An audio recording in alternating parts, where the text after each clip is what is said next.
Avocados are in rage nowadays. Food bloggers, fitness experts, lifestyle influencers, everybody is talking about avocados, eating them, including them in the recipes, declaring it as a superfood.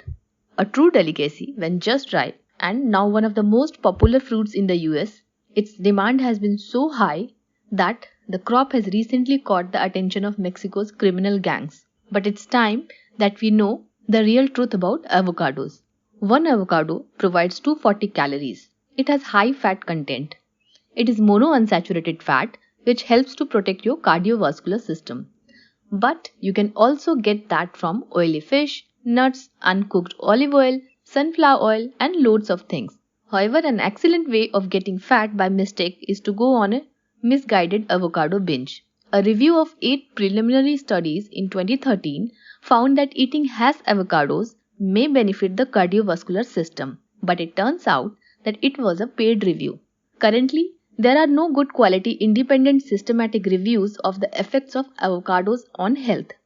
There have been reports that an extract of avocados might treat leukemia, but the extract in question, avocatin B, comes from the seed in the middle, so you will get none from eating it.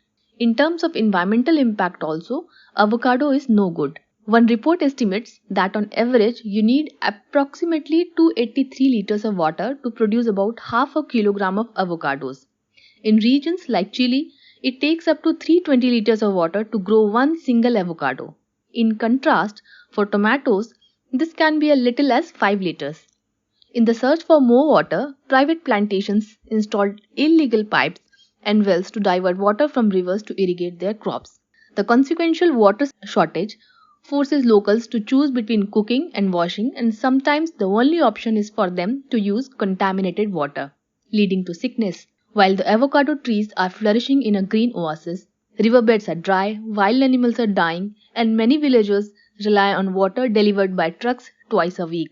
It is also leading to deforestation. To yield more crops, farmers and cartels are illegally thinning pine trees in the region on a large scale. Estimates show that in some region of Mexico, a shocking 30 to 40% of the forest is lost annually to pave the way for avocado farming, corresponding to an average of 17,000 acres. In California, where there is a long-term water shortage, this is an even more serious problem. On top of all this, avocados are heavy, have to be shipped from the tropics and kept cool en route. So this miraculous avocado, called superfood, packed with vitamins, minerals and all kinds of nutrients, are not sustainable. It has become a net producer to climate change and degradation. Avocados are a monocrop, meaning trees keep producing on the same land for years.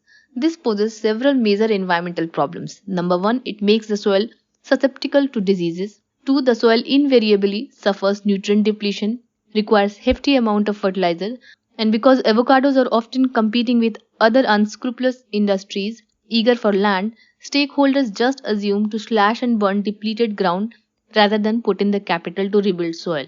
The desecrated land is often converted for even more unsustainable purposes such as cattle ranching and agribusiness, which further degrade the land.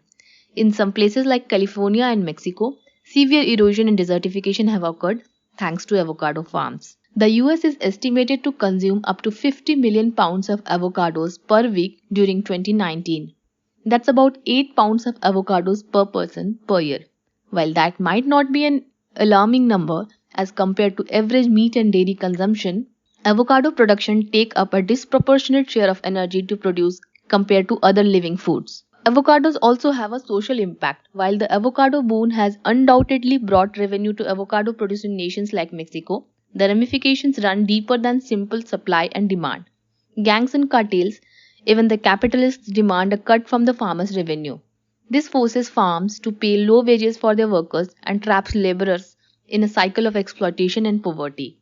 So we need to stop treating foods such as avocados as fashion trends or statement pieces and stop consuming them as if they were produced and distributed locally. The lesson is that when we choose a fashionable and trendy import like avocado, we need to be certain that it will benefit the communities that grow it and the planet that supports it, and not only our personal health and food desire.